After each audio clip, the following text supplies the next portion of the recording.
If there's no line of sight towards a 6 or 7 figure deal, don't try to impose the FDE motion. Don't think that you're going to be able to have a customer engineer fully dedicated to that account if it's only going to be 30K for their customer lifecycle. They have to see that they can actually expand that from 30K to 300K and from 300K to 3 million.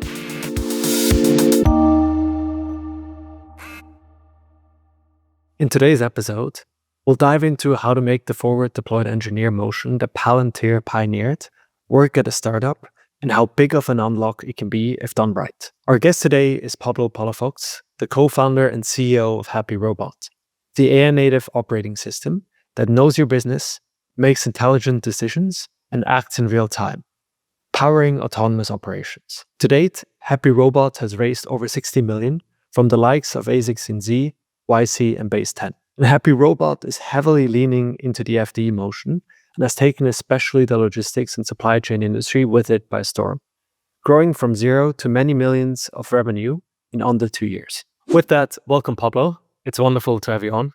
Pascal, thank you so much. I'm super excited. Of course. So today's topic is a very timely one. A deep dive on the forward deployed engineer model that Palantir pioneered, many startups are looking into, and that you guys have implemented successfully. So maybe to set the context for listeners, you told me you were the first FD at Happy Robot. At what point did you realize that you weren't just the first sales rep, which most startup CEOs are early on, but actually the company's first FD? Yeah, maybe also a little bit of context for the audience. I'm one of the co-founders of Happy Robot.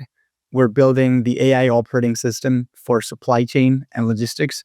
Our customers use us to automate a lot of the repetitive and mundane tasks, so that their humans can be elevated and they can focus on the strategic and very relationship-driven type of tasks, right? We have customers like DHL, Uber Freight, or some of the largest ocean carriers in the world that are using us to automate all of that repetitive and mundane type of tasks. When we started over a year and a half ago now, we went through Y Combinator in summer 23.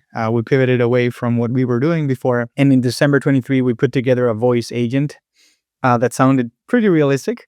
I co-founded Happy Robot with my best buddy from college, Luis, our CTO, and my brother, Javi, our head of sales and COO. When we put together that demo, mostly Luis, I come from a PhD background. I did computer science and deep learning and whatever, but the actual hacker is my co-founder, Luis.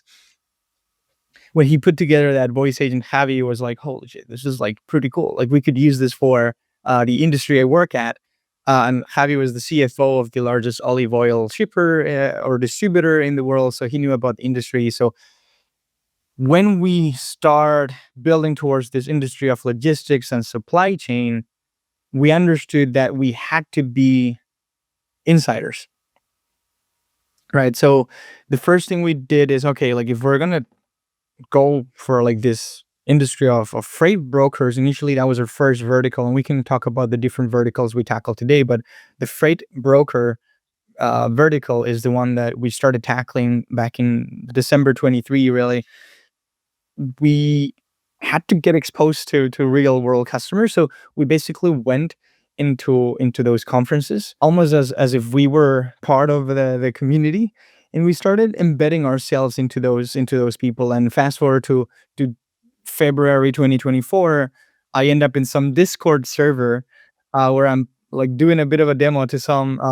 tech bros. The Discord server is actually called Tech Bro. They had an event like Tech Bro Tuesday or Freight Tech Bro Tuesday, whatever thing they made up.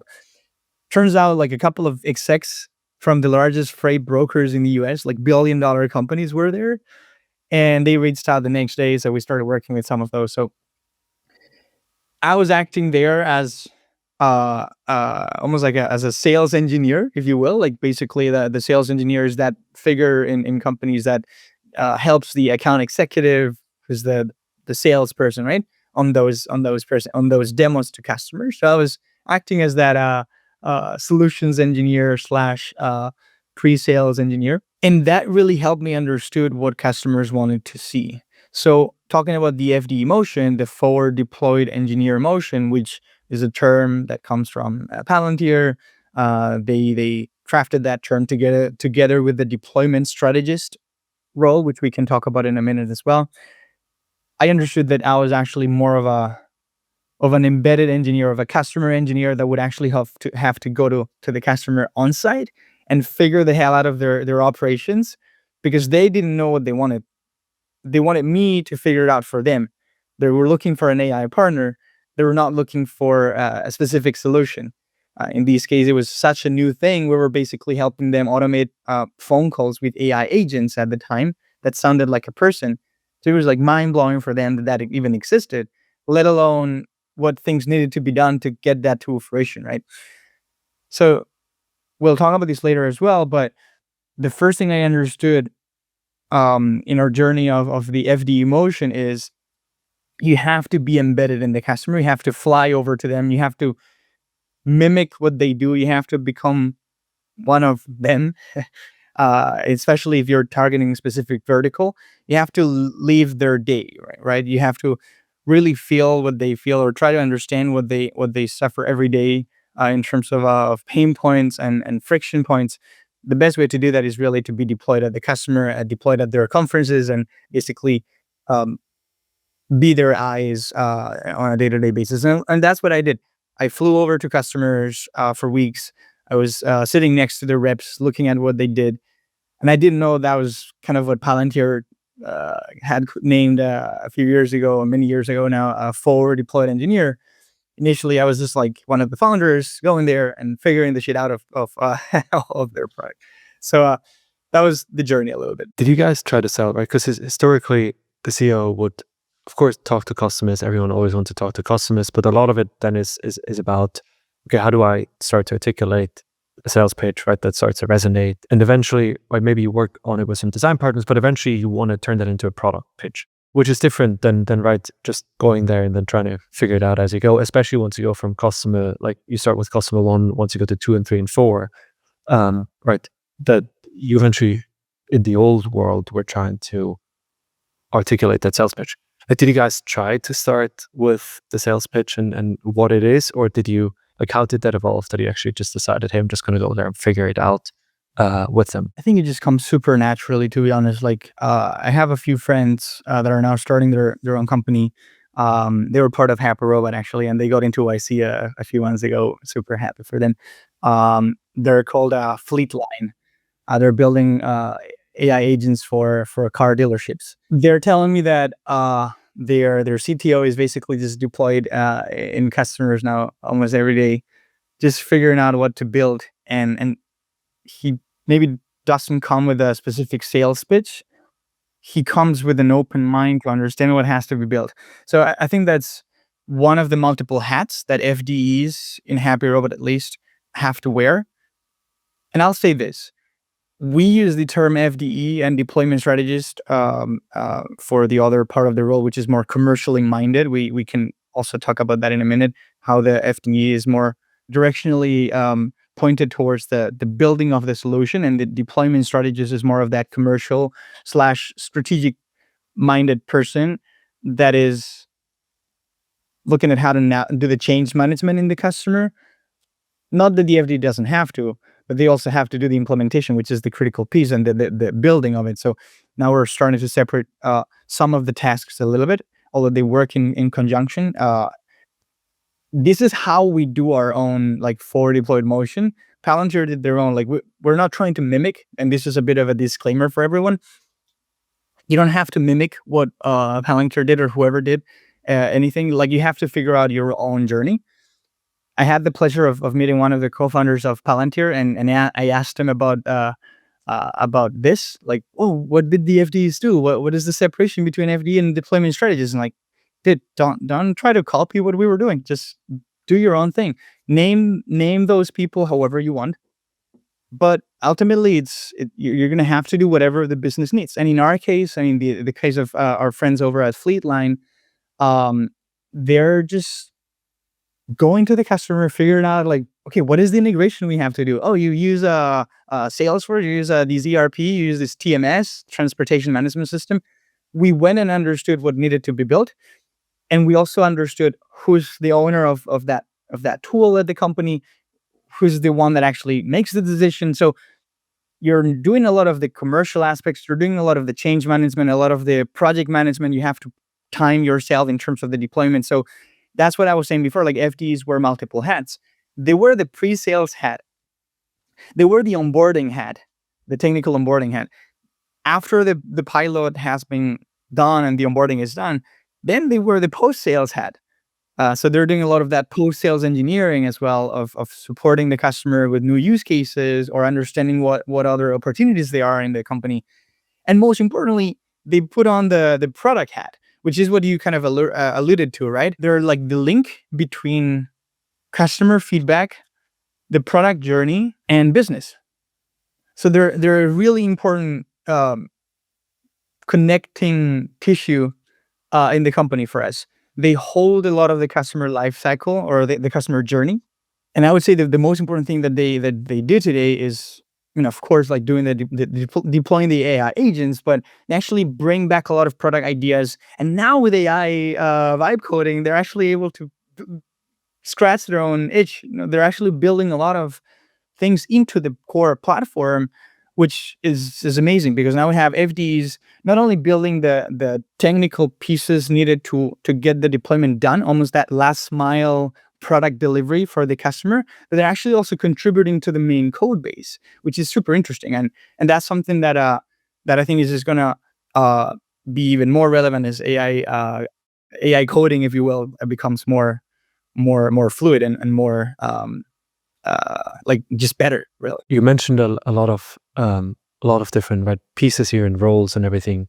Maybe, right, for those listening, so they have the full context, let's maybe take a step back and talk about what are actually the different roles, and then also, right, how are you set up all the way, right, from your foundation to the last mile delivery to everything in between, and how do all these different parts play together, and then we can dive into the individual aspects of it. 100%. And I want to talk about what happens today when an FD engages with a customer, and also how we're envisioning it for the next few months in terms of orchestrating vertical specific pods, as we call it. We recently created the concept of pods for every one of the verticals that we tackle. So I want to also touch on that. Speaking of how or what happens today with an FDE, right? A customer, a new prospect comes in. We have to, or we really always like to do a demo. The first call we're in, we do a lot of the discovery. The account executive, the salesperson, does a lot of the discovery. After that first discovery call, we typically want to show value as soon as possible. I think this is critical for early stage startups. Like, showing value as soon as possible is critical. That's where the FDE comes in and can build something that resembles what the customer has explained they're looking to solve. So they'll build that first demo or that first POC super quickly. We might not even have like an MSA, like a contract or anything. We might just have signed a mutual NDA. We always try to like get an NDA in place so that both parties feel comfortable and we can just get data from them. What is the type of information that you need during these discovery calls so that the FDE can start to build something that already shows value? For us, since we already know a lot of the industry problems, we typically have a sense of what they're looking for. For example, if we're talking about the freight broker space, we now know that they have like 3 main buckets of use cases. So the only thing we might want to hear is from a discovery or disqualification or qualification standpoint, which is not that the FD kind of is part of that necessarily. It's more on the salesperson. We want to hear the volume of, in this case, the volume of loads they move per month. We want to hear what transportation management system they use, because we might already have an integration to that. If we don't have an integration to that TMS, if it's actually home grown, that means that the customer is technical, so they have engineers on their side. And now the FDE also knows that, if they have engineers, this is going to be a really engaged conversation with their engineers, co-building the integration piece, because obviously the agents that we're deploying today have to tap into data, into customer data. and that integration comes through some form of API. So that's also interesting information for the FDE to know. Oh, this is a homegrown transportation management system. So I'm going to have to use our existing toolkit to connect to homegrown TMSs versus, oh, this is a TMS that is public or like that is already one of the existing TMSs out there in the wild. So we already have the integration. Let me just get their API keys, and that's all I need to get from them to enable the integration in Happy Robot, right? So those are the type of information that DFD will want to know. We actually do the following, and I recommend this for founders to do. We started doing or having the customer sign an SOW, a scope of work, which is non-binding really. But it helps us go really, really fast in the first part of the discovery/pilot phase. We have the customer agree to 3 things: the start date of the pilot, the end date of the pilot. We also set up a meeting, or actually 2 meetings, a mid review and a final review call already with the customer. We almost like do it in the call where we sign that SOW. We have them like agree to block in their calendars. Super tactical recommendation, but we almost like force the customer to agree to a specific date and time. And then we obviously define in that SOW what the use case is going to be. That is almost like the handoff from sales to customer success. Today, FDEs are part of a customer success, really. They're a structure within customer success, kind of like field engineering, if you will. And that's the handoff between sales and customer success, right? We need that SOW so that the FDE can know what to build.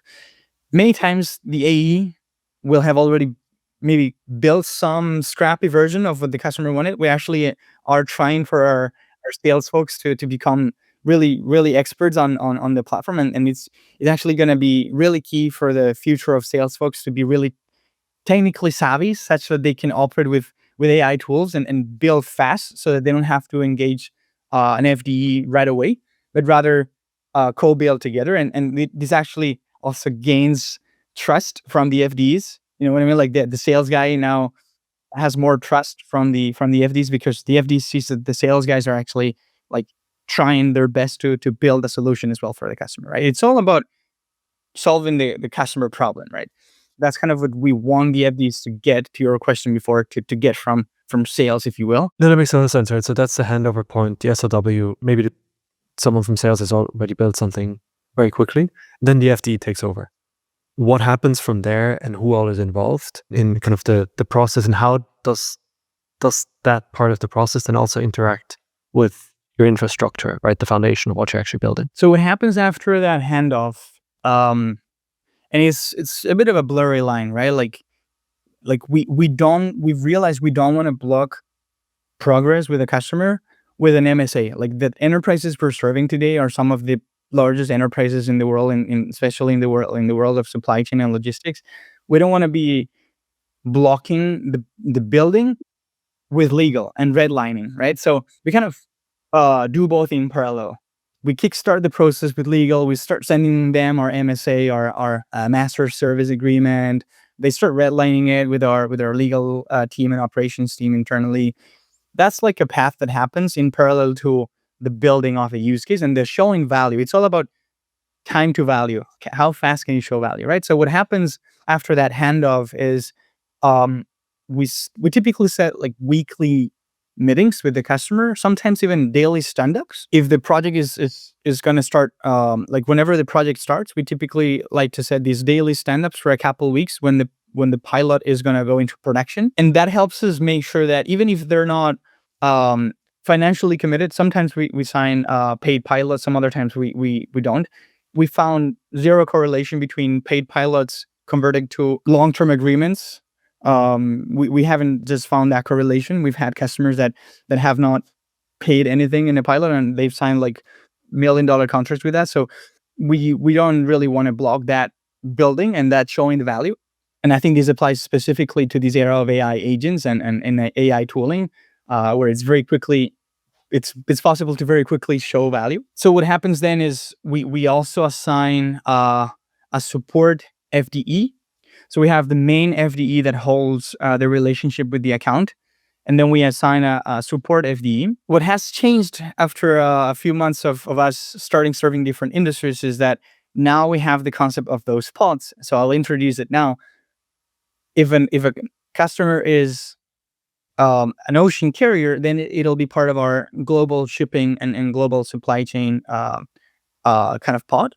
If a customer is a freight broker in the US, it'll be part of our freight broker pod. So now we know who to assign to that customer. And some customers might actually be part of multiple pods.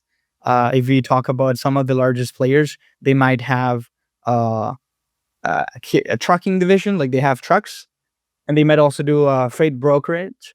So they might fall into our carrier pod, our LTL, like less than truckload and full truckload carrier, whatever. Like people don't have to mind that, but like they form part of our trucking pod and also of our freight broker pod. So that's fine.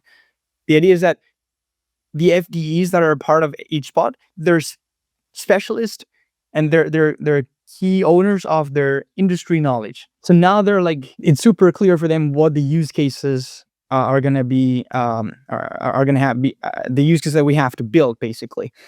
Maybe we start with one use case that the customer was really feeling the pain for, but we then know what the next steps are going to be. So that's the part where we start mapping their customer journey. So we are starting to actually map out the customer journey along this process on, okay, we're going to start doing this one use case for you.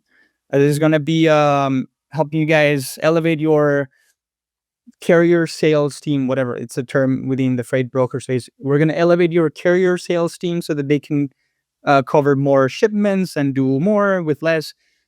Then after a month of doing that, we're going to do this other use case, blah, blah, blah, blah, so on and so forth. We're mapping the customer journey on that, on those first few weeks. That's more on the post-sales, if you will. When we sign a pilot, when we sign that SOW, we already consider this being a pilot, really. And we already consider the customer being part of our post-sales motion, really. Now, FDE collaborates with the deployment strategist, which also comes into play if the customer is big enough. And there's a bit of a triangle between the deployment strategist, which is helping on the on the change management, on the seeing around the corners, together with the AE and FDE. So it's the forward deployment engineer doing the technical implementation. It's the account executive doing more of the sales, and is the deployment strategist collaborating with the FDs and the AEs on the strategic thinking and looking around the corners for everyone, really. The blur line between what the role that the FD, the work that the FD and the deployment strategists do in our case, because they both have to be really commercially minded and look around the corners as much as possible.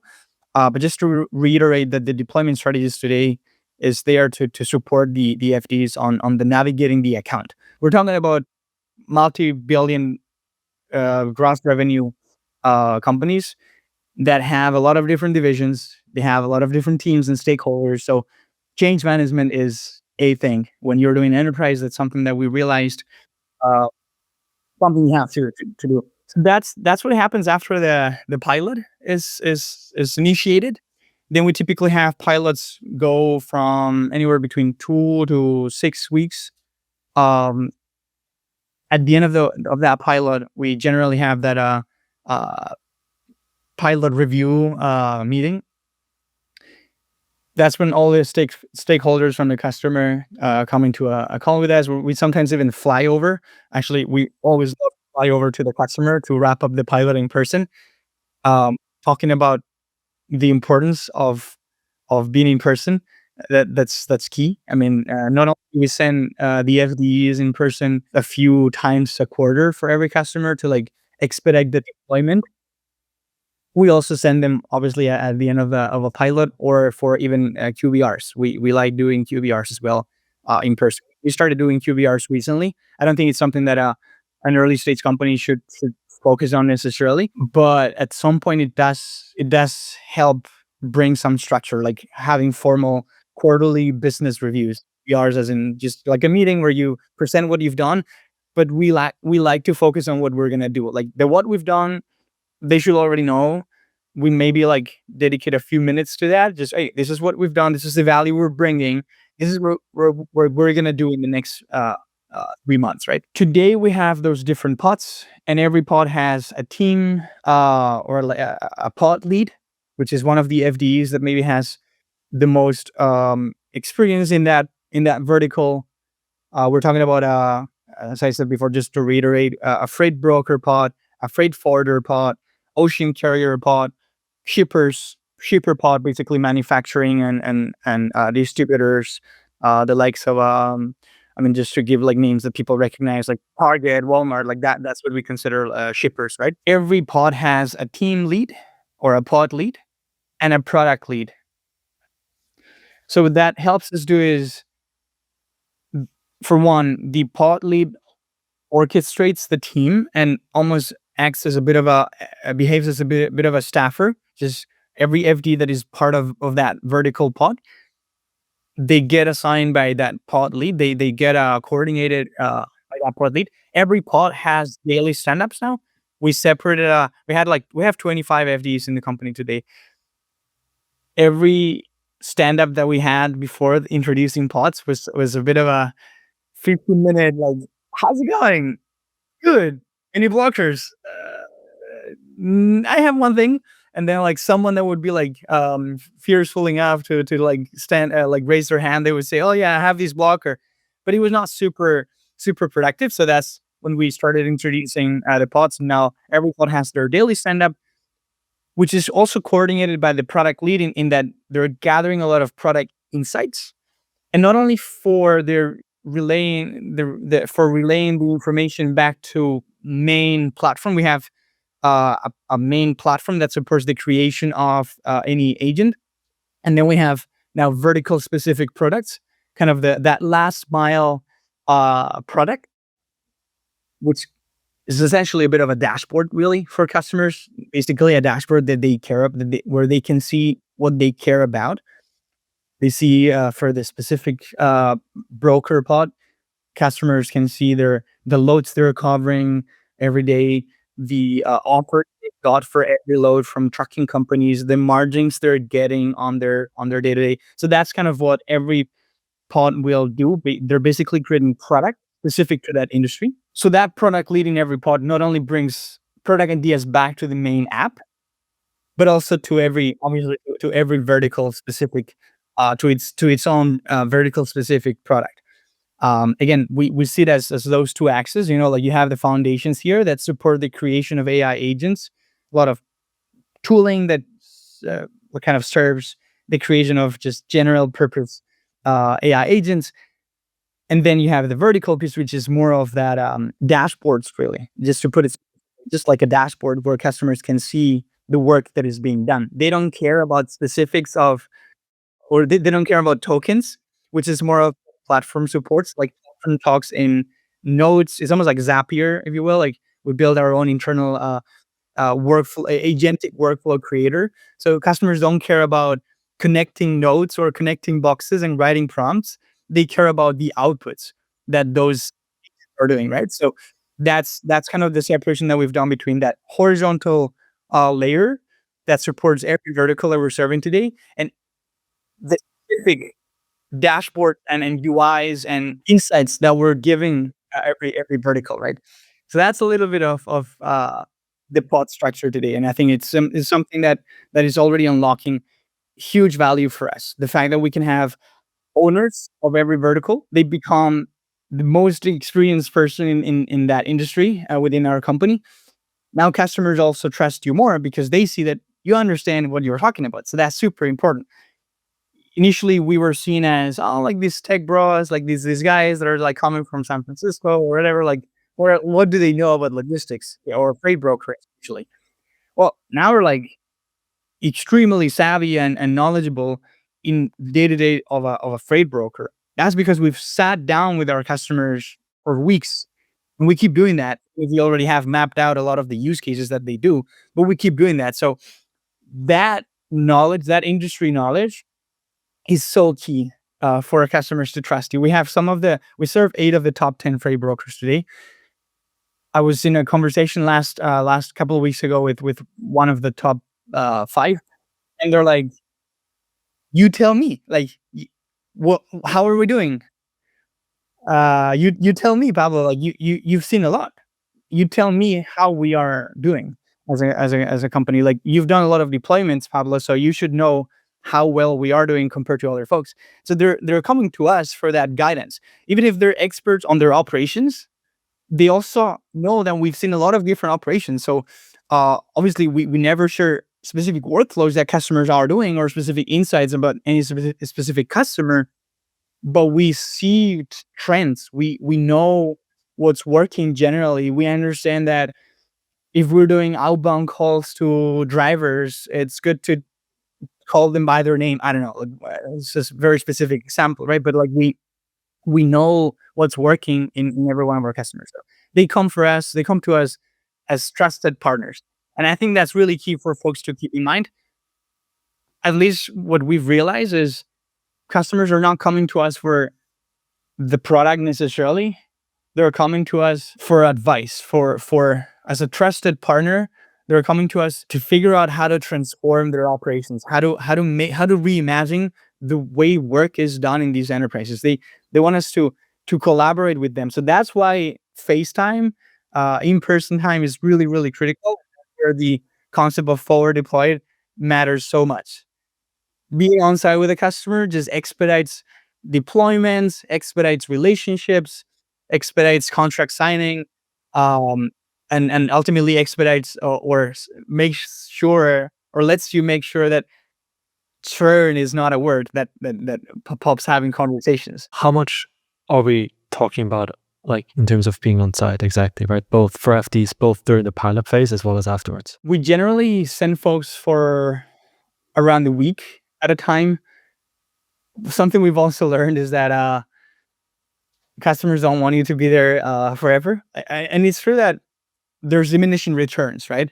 If you're doing a deployment and you're kickstarting the going live, the go live on Monday, you probably want to be there on Sunday night. So like you're prepared for everything on Monday. You go on site with them on Monday, and you see through the deployment of that use case. They have you there on site, so you're fully devoted as an FDE. You have, even if FDEs have multiple accounts, generally some less than others in terms of the size of the account. Obviously, we actually have it's cases where an FDE is solely accountable for just one account. So they see through the deployment of that customer because they're fully focused on that account that week.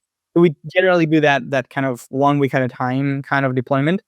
Or on site, if you will. If it's more of a checking or like we happen to be in the city, we'll just go and say hi and spend a few hours with them to just map out a few other use cases that we want to propose to them, or just map out like how things have gone, have been how things have been going with use case X and Y.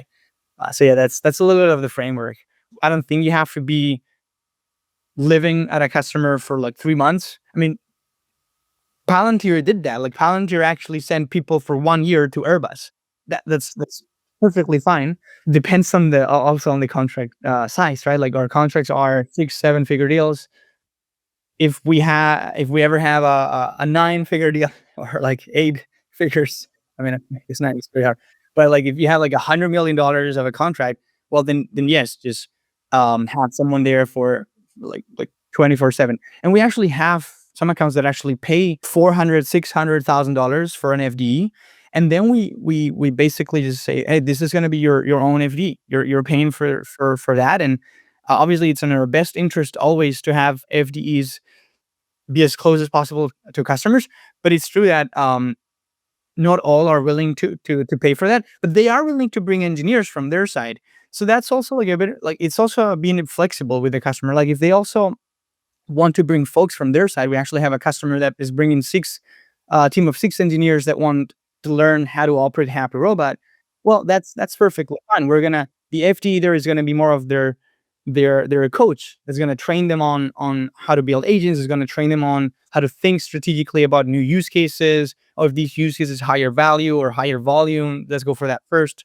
So it's a bit of a balancing act, right? What I find fascinating is in the previous life, I spent too many years at the Boston Consulting Group, a lot of what you're doing is very, very similar to how or the McKinseys and the Boston Consulting Groups of the world work, with the biggest difference being you're productizing what you're telling them, versus the consulting firms to sell these expensive projects for 1, 2, 3, 4, 5 months, and then they tell people what to do and then they leave again, whereas you actually productize it, and you continue to generate revenue on the back of that work, which is a significantly better business model.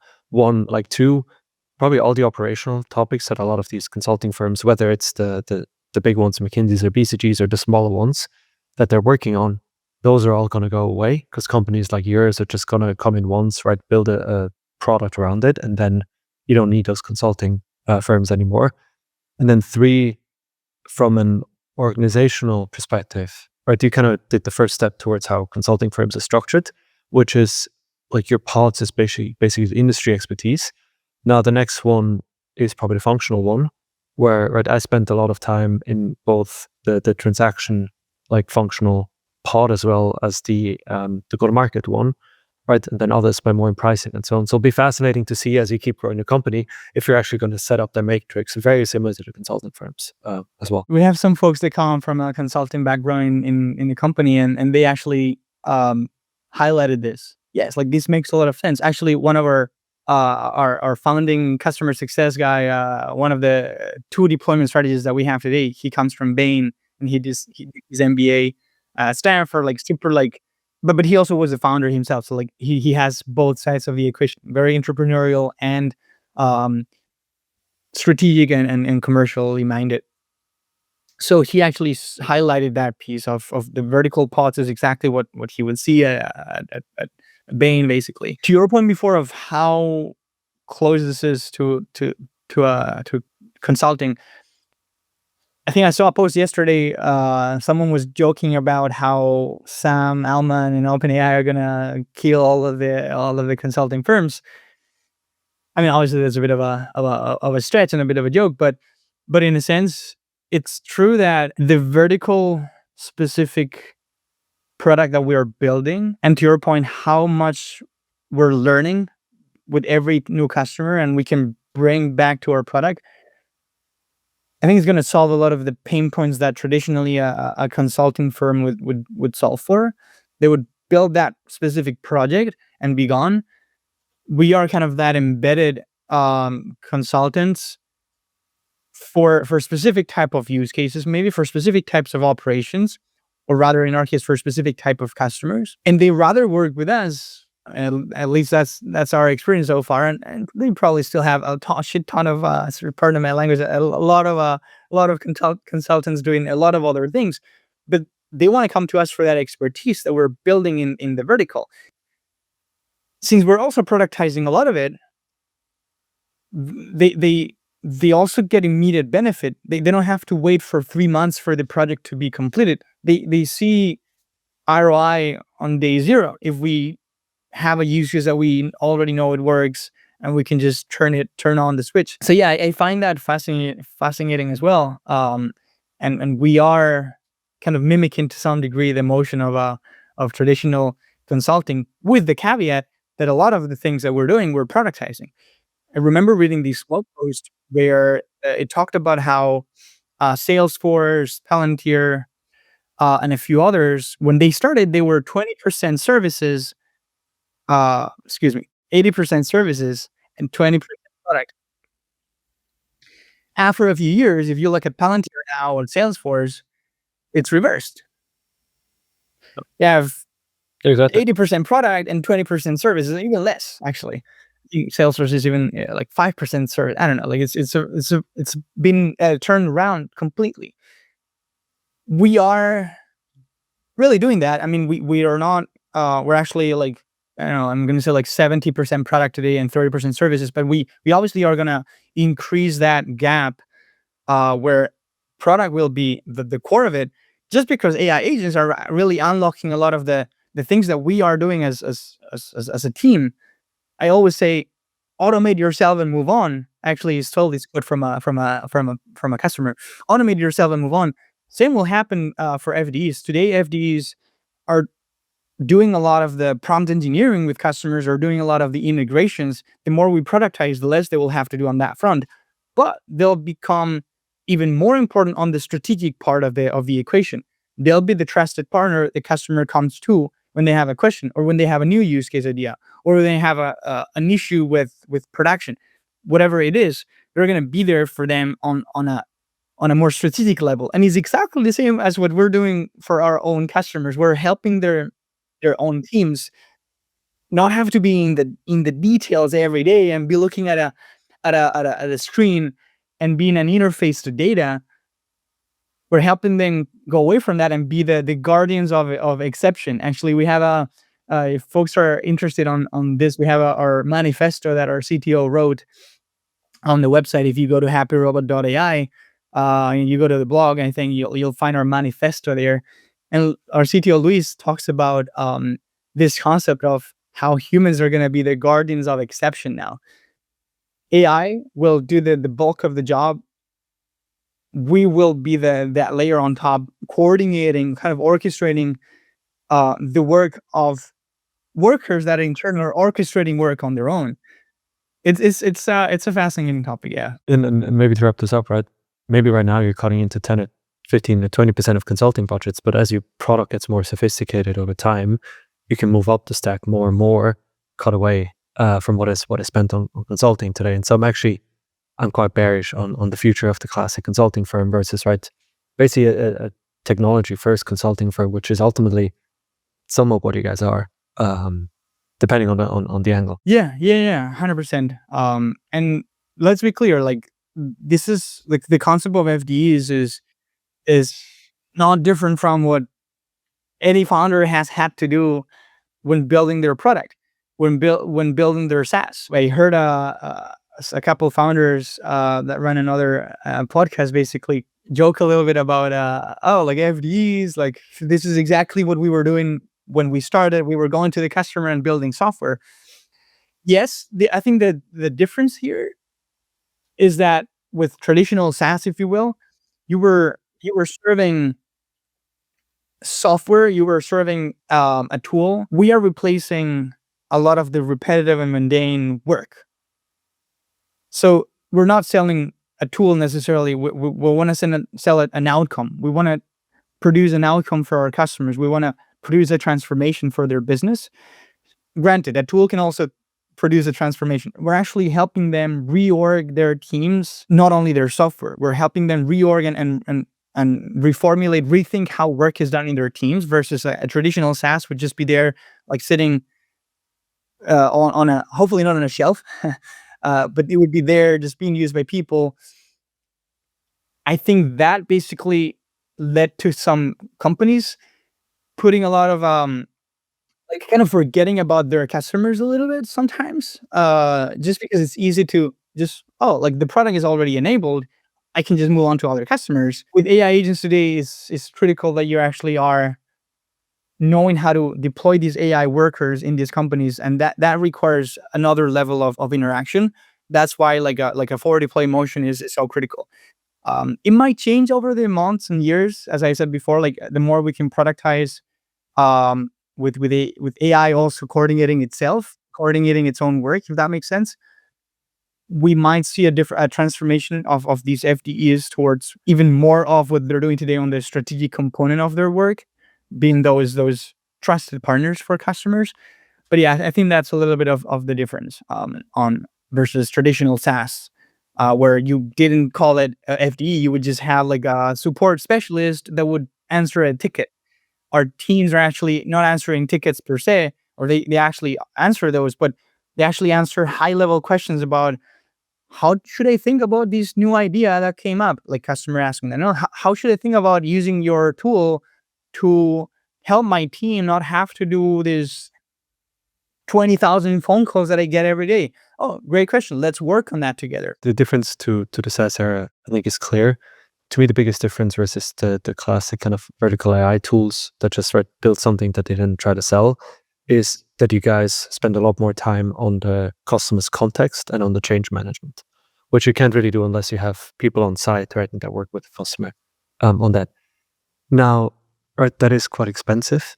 because you probably need to staff your team significantly more. So at what point, like, how do you think about unit economics and contract sizes, and at what point does the 3-person team, or even 4-person if you have the support FD, right, from the strategist, the AE, the FD, and the support FD, at what contract sizes does that actually start to make sense? Super tactically, I would say the general rule of thumb that YC actually gave us of enterprises being over 100K contracts, like you would consider a contract be enterprise over $100,000 a year. I think that's a general rule of thumb that can apply today. We've graduated from 30K deals to several $1 million deals over the past year and a half. The more you can lean towards the more zeros in the contract, obviously the more efficient and the more it makes sense to have a team dedicated to that.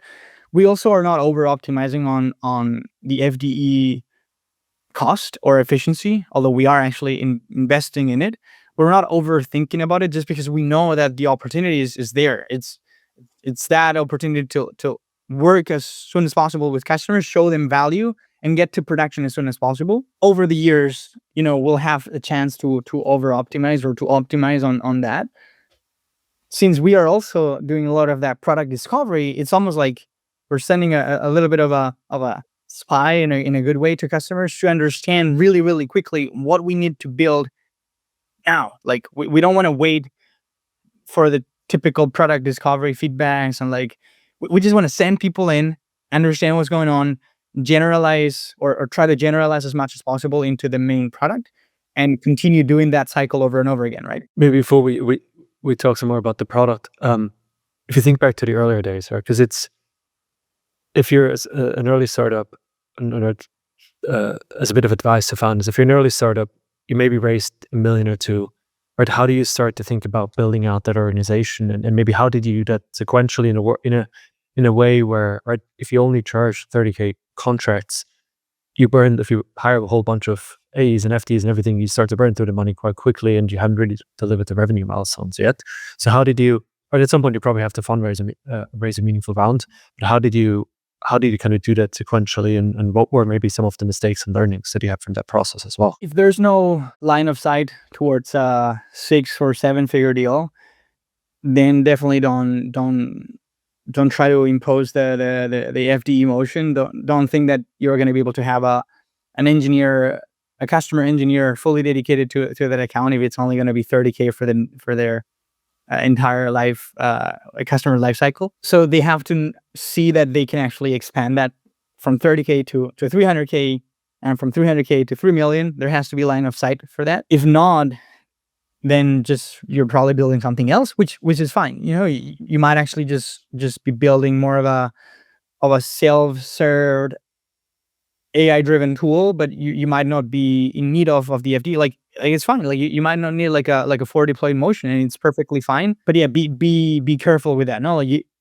you might be able to do that for a while, and you actually should be able to do that for a while. Like even if your contracts are not gonna go over 50K, let's say, a year, you might be, or you should be dedicating a lot of resources in the early stage to understand what to build. But it is probably a different motion. For us, those 30K contracts that we signed were what maybe led us into that customer. Now some of those with like 10x, more than 10x. So that is the line of sight that I'm talking about. Granted, we did get a few customers last year when we started, and this applies to our early stage folks. If you're targeting enterprise, you might have to get a few mid-market folks to help you, build a product, because they're typically easier to serve, and it's fine. You might want to graduate over the months towards the largest enterprises, and that's the path we've gone through. We started working with really whoever wanted to work with us back in April last year when we deployed our first customer back in April last year. We were lucky enough to find one of the 30th largest freight brokers, which had a lot of volume for us to work with. But then we also accepted some smaller folks that have we're like 10, 15 people teams. And the reality is that the motion that we were building was not meant for them today. To your point before, we'll probably go down market again in the future. Today we're like fully focused on those billion-dollar enterprises that have a lot of potential for us, really. Or to go back about some of the things that you talked about with regard to the product, I would assume one of the bigger challenges or the harder things to figure out, both kind of from a framework perspective, but also on a day-to-day basis, is the decision around what to build versus what not to build, both for individual customers as well as with regard to what then becomes part of the pod versus what actually even becomes part of the foundation. So can you walk us through a little bit of the framework, the decisions that have to be made, who all is involved, to what degree, like how you make that work as a company? Because individuals are always incentivized to say yes to everything that the customer wants, because I'm assuming their pay is also tied to that, but they can also then lead to quite a messy product and friction within the organization. Part of why we introduced the deployment strategist role is so that the FDEs could continue to be the good guys to some degree and say yes generally to anything a customer might ask for. But then the deployment strategist can come in as the bad cop and kind of do a little bit of that reality check. Like, is this really useful for you guys? Is this really something you guys want to do? And it's your typical like product discovery. Really, is nothing new. I mean, you're just trying to understand what value something brings. And I do that as well with my vendor. I do that equally with my vendors. I just go to them and ask them for new features all the time. They're like, what do you want them for, Pablo? Like, is this really going to move the needle for you? I'm like, good point. Yeah, no, don't do that. So for a customer, it's easy to just ask and ask and ask. And I do that all the time. You almost like want to brain dump everything into the vendor. Our customers are no different, and they do that with us. And we happily accept all of that feedback, and we take note of every feature request in Linear. Actually, we can associate. There's a cool feature that in Linear where you can associate requests or tickets to customers. So we keep track of those. When we see that there's enough requests for a certain feature for multiple customers, then we go and build it. More tactically as well, even we have a so-called FDE to app handoff. Every week we have a meeting where all of the FDEs hop on a call with kind of the app team, kind of led by a person that is taking care of the app, the product piece of product engineering, really. So we hop on that call and we relay all that feedback. We actually do it asynchronously the day before. They kind of write down their notes, their notes for the week, as in, hey, this is what's blocking me for next week, or this is what's going to probably block me for the next few weeks. So this is the type of feature that this customer requested, and I think it would help me unlock this contract to go from X to X plus 10% more. So that's kind of the framework. Now we have these asynchronous communication on Thursdays. Actually, Thursday nights, folks FDs are meant to submit their requests to product or to the app team.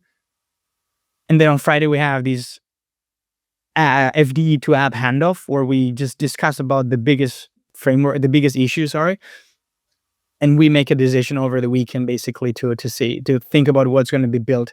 I mean, now that we have formalized our roadmaps, we didn't have like a super crystal clear on paper defined roadmap before until we hired like a guy that is doing a lot of the PM work. But now that we have a super clear roadmap, FDs can actually go to that and just, the WhatsApp integration was already done, or is it going to be done tomorrow? Oh, perfect. Yeah, it's already expected to be done soon. Perfect. I don't need to continue to ask about that. So it actually doesn't differ too much between the traditional product discovery phase. So that's a bit of the motion that we follow. How do the pod product people fit into this process? They're the explorers, if you will, and they're the explorers for every vertical, and they hold the key to what has to be built in that specific vertical. So it's a good point, because the app team right now takes care of the main platform. We call it platform. Platform basically enables everyone to build agents, but every vertical has their own thing. So as we discussed before, and thanks for bringing it up, because those product leads within every vertical are responsible of understanding what goes or what should go into the main product, into platform, and what should be vertical specific. And so if the FDEs talk to the platform team directly, right, how do they inject themselves? And like, how are they the gatekeepers? Or like, is it the product teams that manage these Thursday submissions and Friday meetings? I oversimplified it maybe because it's also like a recent transition. We had like, so far we've had all of the FDs in the same call, really. And the product person from app, just owning that. So I oversimplified it, but it's true that as we grow bigger, that FDE to app handoff will be more of a FDE product leads to app handoff or to platform handoff. So that's a little bit of where they fit in. But they also act as the responsibles for making sure that all of the templates that we have for every use case for that vertical are kept clean or are maintained. When I say templates, I mean workflows that we've already built for other customers. We should know how to like generalize those and templatize it so that a new customer comes in and we say, oh yeah, we've already built this type of payment collections agent for freight forwarders. This is what we typically do. This is the pre-built prompt and whatever, you know. So they're owners of that, and they're owners of the industry knowledge, the know-how, the expertise in that vertical. They're centralizing that information. I was discussing with our product lead for freight forwarders the other day, and she basically brought a lot of she was at an onsite with a customer, with a freight forwarder in Atlanta, actually, for a week. And she had like 7-8 papers of notes that she's gonna now like organize and like centralize, really. So those product leads, they're doing a lot of that discovery, last mile discovery, if you will, understanding what has to be built for that specific vertical, and understanding the language that they use, and understanding the pain points that they have, and also how it correlates to other pods. Because when we're working holistically throughout supply chain, and there's a lot of interesting connections between many of these enterprises. An ocean carrier, just to give a name, like Maersk or CMA, CGM, some of the largest ocean carriers out there, they interact with the large brokers. The largest broker in the States is C.H. Robinson. They interact with C.H. Robinson on the port terminals in the so-called drayage, whatever. Like they interact with each other. So it's very interesting to see how we're sometimes automating two sides of the equation, or we're actually automating the two sides of the equation. So we have agents acting as relays and soft APIs between our own customers, which is fascinating. So yeah, there's a lot of cross-pollination that we want to promote between the different pods. Another topic I'd love to also touch upon is hiring, right? And specifically to FDEs, like what makes for a good FDE? Because it is a different profile than just an engineering, like what an engineering hire used to be historically, but it's also a different profile than what a salesperson used to be historically. The two key components we look for are curiosity and a very high sense of urgency, plus a very customer-centric mindset. No, so it's being super curious, high urgency, and customer obsession, if you will. How important are sales skills, technical skills, and so on top of that? What we've realized is that the technical skills are a bit of we do need a bit of a basics there. Like most of our FDs are actually engineers or CS, computer science grads. So those are there for sure. Maybe they haven't been coding for 8 years and they've been like a staff engineer at X company, but they've coded before. They've done their basic Python courses and things like that. What we are finding today is that over optimizing for the technical piece doesn't matter too much, because with vibe coding, really things are changing incredibly. Like you can just we've built an internal framework for vibe coding that FDs can just like use very seamlessly, and they're creating new functionalities for the main platform themselves, and making PRs, and having the guy that has done 8 years of engineering look at it and be like, oh yeah, this is good, perfect, I'll accept it. So there's these this connection now between the FDEs and the core platform. So we don't over optimize on the technical skills. We do optimize on the people skills, and not necessarily on the I'm looking for something like super salesy. Like I actually we don't like no one likes being sold. So we're actually seeing more success in folks that are genuine and transparent, and they're really happy, and like they're just like they're excited to be working with a customer, and you can see that in phone calls with customers and the FDEs. They're just engaged and they want to solve the customer pain point. It's folks that actually have maybe been working at I don't know, we had some folks working at bigger consulting firms, actually being solutions engineers in those companies. They were maybe just like disillusioned by working on some smaller projects that didn't move the needle for anyone. Now they're seeing that, holy shit, I can actually make sure that this container is being picked up at the right time in the port of Algeciras in Spain. We actually had that use case. We're doing container pickup coordination for one of the largest ocean carriers out there. So that is really powerful for them, and they have to be energized by that customer work. They're learners. They're eager to learn. They're also comfortable with ambiguity. They need to be, because it's not written. Like nothing's really written. Even if we have now playbooks for every vertical, but they have to be comfortable with ambiguity. And they're really just looking for a challenge, and they want to be embedded in that challenge. They want to own their journey. They want to be empowered, if you will, to own the delivery for the customer, and obviously follow some playbooks that we're building, and use some of the toolkits that we've already built for the FDs. But they have uh, a lot of leeway, if you will. They have a lot of opportunity for discovery themselves. It's very cool an entrepreneurial role Yep. ultimately, right? How do you think about domain expertise, right? Having it versus that being, for example, right around logistics, which is not something.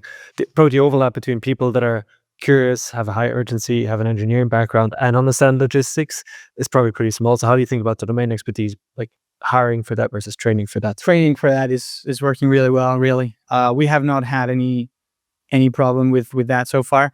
We are still looking though and we continue looking for folks that are already industry experts, or that have worked at the industry or on this in the industry before. It is true; it's harder to find that overlap. So the Venn diagram there is really small, no? So yeah, we just train for it. We train for it, and they partner with other FDs that maybe have done it before. Hence that main FD and support FD. But they very quickly get to understand that vertical. Again, right, it's a consulting model where you take smart people out of school and you throw them into cold water and they learn how to swim very quickly. How do you evaluate FD performance? Right, and what kind of what are the right metrics to actually give them? Is it sales targets? Is it right certain, I don't know, loads booked, margin uplift, or like how do you think about that piece? We're early in that piece though. We haven't come up with like a super solid way to evaluate them, other than the customers they're serving. Are they growing? Um, are they happy? Are we seeing? Are we getting notes from customers talking about them, which we do get a lot? Or we have customers email myself or email the AE directly and saying, "Hey, this FD, wow, like amazing work! Like they've unlocked these use case for us in like a few days. That's crazy. Thank them for them. I just wanted to take the time to thank you guys for letting us work with FDEX." So when we get those, it's like a clear sign that FD is performing, and you see that also in their level of energy. They're just excited to be working with the largest companies in the world and solve real world problems, really. We don't have a super solid way to evaluate them, like objectively with numbers, really. I mean, you could argue that maybe the NRR, the net revenue retention from customers, and all of those customer success metrics are are correlated to the FD performance. but it's still early for us. Like we've been at it for a little bit less than 2 years now, so it'll probably evolve. But Are sales targets part of their comp, similar to AEs, or not necessarily? Not the other way. Now, everyone's raving about the FD model these days. There's so much kind of positive energy around it. But like, what are maybe some of the downsides of an FD model that people aren't necessarily thinking about? we haven't seen any so far. As in, we continue to hire for FDEs, and we continue seeing how they're a huge unlock for the success of our customers. And since we're growing the customer base, we need more FDEs. They all like FDEs in our team. They all wanna be more efficient. They want to be like today we have a lot of manual processes internally that are sometimes like hindering their efficiency, and we're investing for those. I'm talking about some of the cool engineering things that we're building around self-fixing agents, where an agent can just look at itself or its own mistakes that is actually highlighted itself. Like it's almost like highlighting potential mistakes it's done, reviewing those mistakes, proposing improvements for that on a self-fixing cycle, if you will. And that's a lot of the work that FDs are doing today, or part of the work they're doing today. We want them to be focused on less on the manual testing and more on the generating insights for the customer. They want to be we want them to be that strategic partner embedded within the customer organization, rather than reviewing the work of agents, which is kind of something that is a little bit more of a manual aspect today. So downsides, very few. I would say that we're going to continue investing in that and defining blueprints for that. And I think it's actually super exciting that we're able to define that as a company. It's almost like we're defining the new role for the future of AI agent deployment, and FDs, our own version of FDs, are a huge part of that. So it's very exciting for us, really. It's super exciting. If you go back to the very basics of this, if you give people an AI tool, they still have to figure out some things for themselves. And especially at the context and everything matters so much. And a lot of people don't want to do the work to make sure that all the context is there. And so with the FDE, you're basically just selling, like, hey, someone's going to come in and actually fix your problem end to end, and you don't necessarily have to worry about it, which is extremely powerful. From where I sit, I think the hardest part to figure out, especially right, if you want to keep growing revenue and everything, is the FD motion works very well for larger customers, but how to make the unit economics work for the mid-market and especially the long tail, that I don't have an answer to. I don't think it applies. I agree. I don't think you can sustain the embedding of an engineer with a customer that is paying you at most $30K. That's something that it just doesn't work that way, for sure. If you see that they're gonna expand to $300K, then maybe yes. Even better if it's 3 million or 30. So I agree. I think for the mid market and even I mean, just let's talk about the mid market only. For the mid market, for us, really is gonna be more of a, let's productize a bit of a black box for that segment, and let's see if someone actually wants to use that. But the last 5% of a deployment that you have to do with enterprise, that you need to have someone working with them. And I would argue that that's a little bit of your moat as well with that customer, because now you've built the relationship with the person that holds the key to the castle of that internal system, and you went through like months of due diligence and security reviews with that customer. I would argue that's also a little bit of a moat. You have the relationship with them. They trust you. They've been working with you for a while. They've led you into their systems. They've given you access to their data, trusting you that you're gonna make really good use of it. So, yeah, I would argue that the enterprise for companies like us is just the only way. The mid market motion is something TBD, no? Which, right, if you again take a step back, it's an interesting thing to think about. If you think about the venture industry, everyone's talking about the fact that the industry at the middle is going away, and you either have the very large the very large firms that are absorbing all the oxygen and are doing everything, and you have the boutique, very niche, small, specialized players on the other end. Is it almost like in most industries with everything that's happening on the AI front, right, and companies like you making the biggest ones even more efficient, is there even a point in building tools for mid-market and the smaller end of town? Because that's likely going to go away as the biggest ones are just getting more and more efficient. I don't have the answer to it, but it's a fascinating one to think about, even for us as an investor. Should we even invest in companies that are starting with the long tail, and are trying to then move up market over the next couple of years as things are moving faster and faster? I don't know who said this, but I remember someone telling us mid-market doesn't exist. So I mean, it is a tricky space to be in because they are maybe willing to pay like those, 5-figure deals, things like that, but also there's more um churn in those type of companies, and there's more just wrapping up. Like, we've seen some of our customers in the brokerage space, freight brokerage space, that were paying us maybe like 30K, and suddenly they tell us, "Hey, we lost our biggest customer, and we're gonna shut down, or we cannot sustain using these. Actually, yeah, we need to shut down the company." I'm like, "Well, so this was a 20 people company that suddenly just dies." Maybe it's not really mid market in that case. Like, you could argue that that was like on the lower end of mid market, 20 to 50 people companies.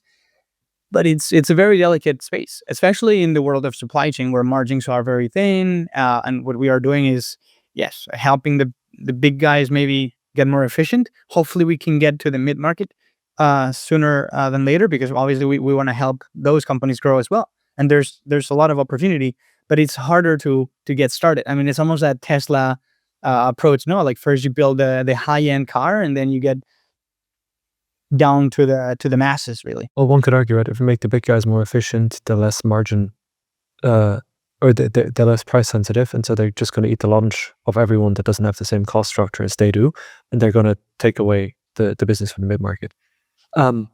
Which is actually a good segue to something that you told me that I found very interesting.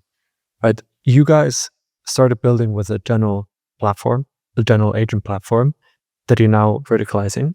Versus, right, there's a lot of other vertical AI companies that start with a point solution and then try to expand from there. I think those point solutions early on can probably move faster because they don't have to build a platform. But now that you guys have picked up velocity, right, you can absolutely eat their lunch, because now for you guys to build additional products, it's just so much faster than those that started with a point solution.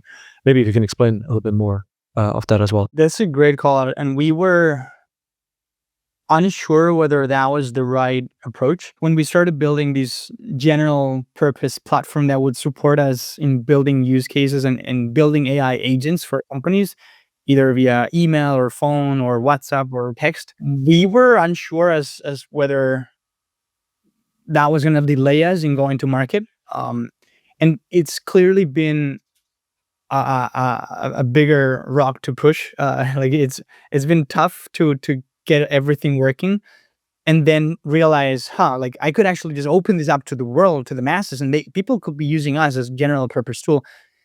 And that would have introduced a lot of noise, which we didn't want. So what we did is, take that bet. My co-founders were really, really strongly opinionated on that.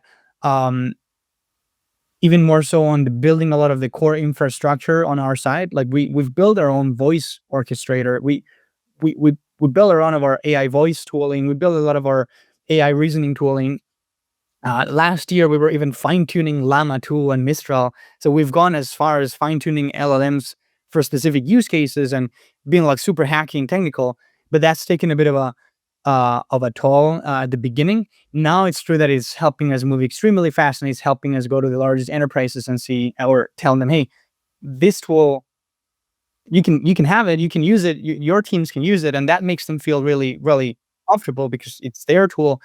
But we can also help you build on top of it. So that's worked really well, and I can see correlation with some companies like like UiPath, like they or even like Zapier or some tools like that. Like, they're general purpose, but then even Notion, they have like probably an enterprise. They have an enterprise motion, a huge enterprise motion, obviously, where they just send experts in building the last mile of the product for them. It does change to a degree how you think about building a company and product, and that building for a small, like the most narrow initial wedge is probably still true to a degree, but you have to invest a lot more in the actual platform if you truly want to, right? Yeah.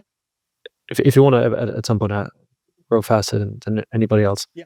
The last topic I want to touch upon before we take a step back is pricing and charging in general, and probably two angles to it. One is, right, how do you get customers to pay an outcome-based pricing versus a platform fee? And then two, also, right, as FDEs are on site, they're doing additional work and our customers throw more and more at them. How do you then translate that into continuing to charge them more and more, right, for everything that you built, and not just have this be almost like they pay a subscription to having someone that just keeps delivering more value? Like how do you keep all of that in check and navigate that world? So we're really, really bullish on outcome-based pricing. We think that aligning our incentives with the customers is going to be a huge unlock, and it's already proving to be. So today, pricing is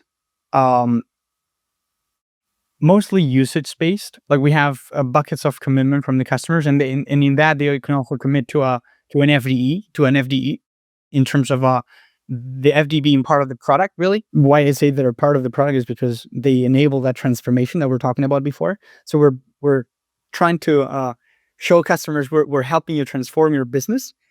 In such, we're going to help you get those outcomes.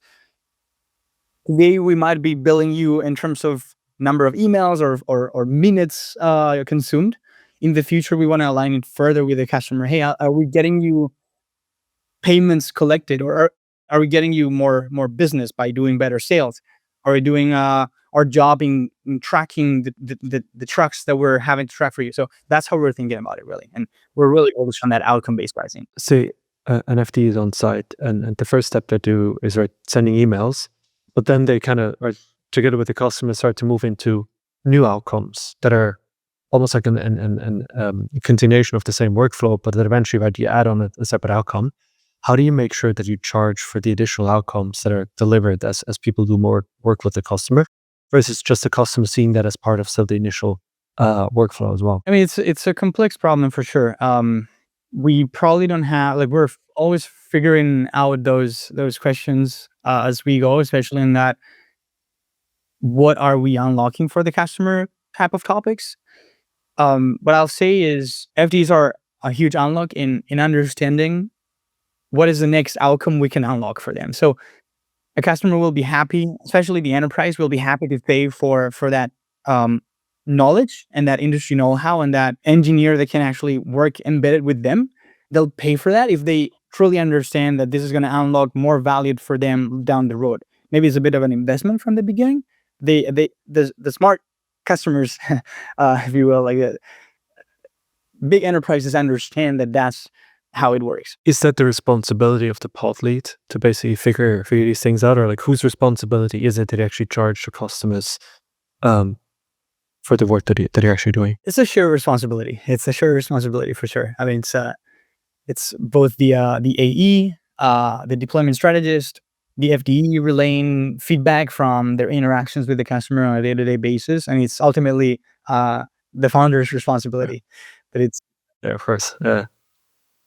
Taking a step back, it's only been not even been 2 years, and you guys have made incredible progress. But knowing what you know now, how would you go about things differently if you were to do it all over again? I would have pushed for the verticalization of our FDEs sooner.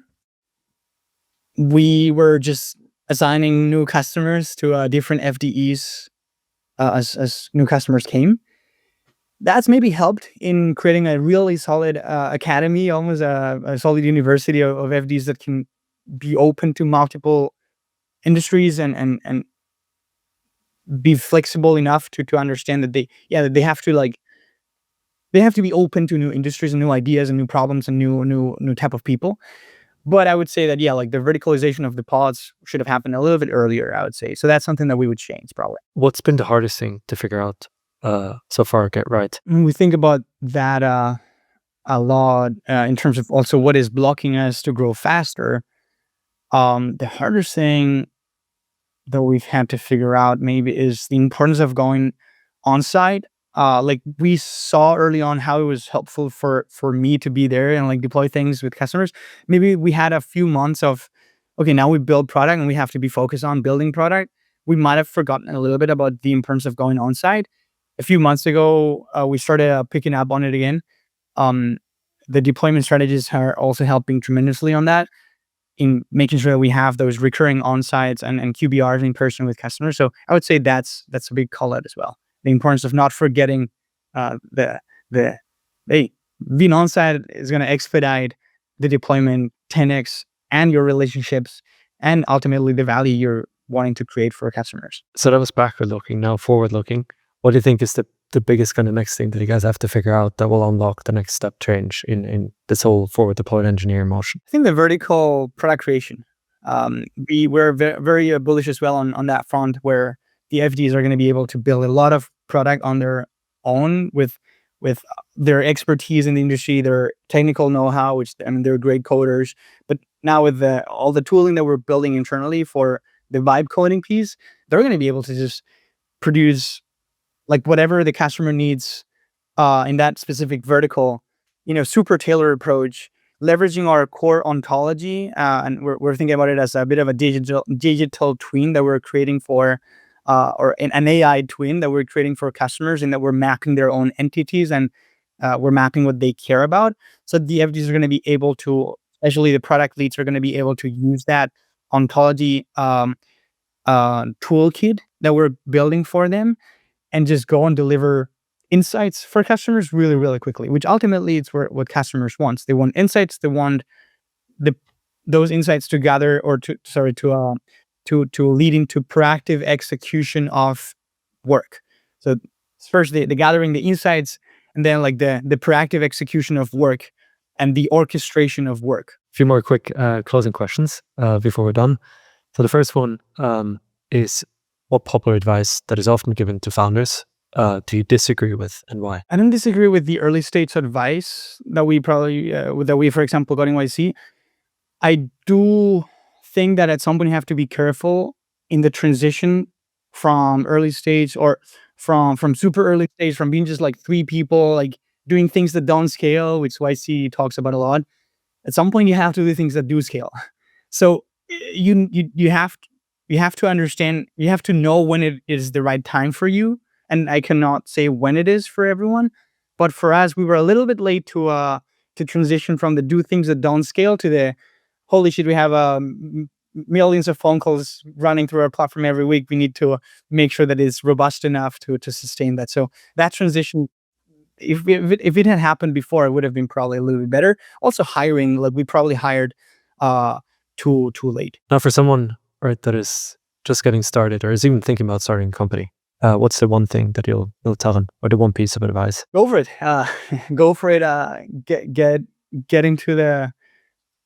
into the real world and talk to people about their problems. Go to conferences. I mean, that was a huge unlock for us, really. So go to conferences and hear people's problems. I mean, especially if you're trying to build vertical AI or vertical solutions.